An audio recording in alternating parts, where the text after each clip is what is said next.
আপনাদের সব কিছুর দৃষ্টি ওনার দিকেই থাকবে। সুতরাং এটা একটা নিয়ম রীতি অনুযায়ী আমি প্রধান অতিথি হয়েছি। যাক, আমার ভাইয়েরা এখানে, আমার এলাকাবাসী সবাই আমাকে চেনেন, আমার জন্য দোয়া করবেন। এখানে যারা মুরব্বী রয়েছেন, আমাদের পিতৃতুল্য মুরব্বীগণ, তাদের জন্য আপনারা সবাই দোয়া করবেন।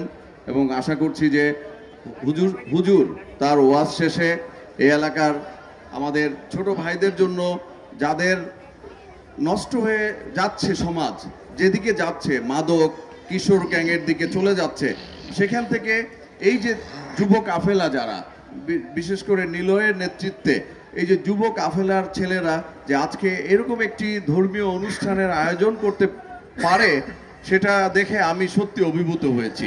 আমি তাদেরকে একেবারে প্রাণের অন্তরের অন্তঃস্থল থেকে তাদেরকে, যুব কাফেলাকে ধন্যবাদ জানাই। আপনাদের সকলকে, যারা উপস্থিত হয়েছেন ওয়াজ শুনতে, সকলকে ধন্যবাদ জানিয়ে আমি আমার বক্তব্য শেষ করছি। খোদা হাফেজ, বাংলাদেশ জিন্দাবাদ। ধন্যবাদ। আসসালামু আলাইকুম।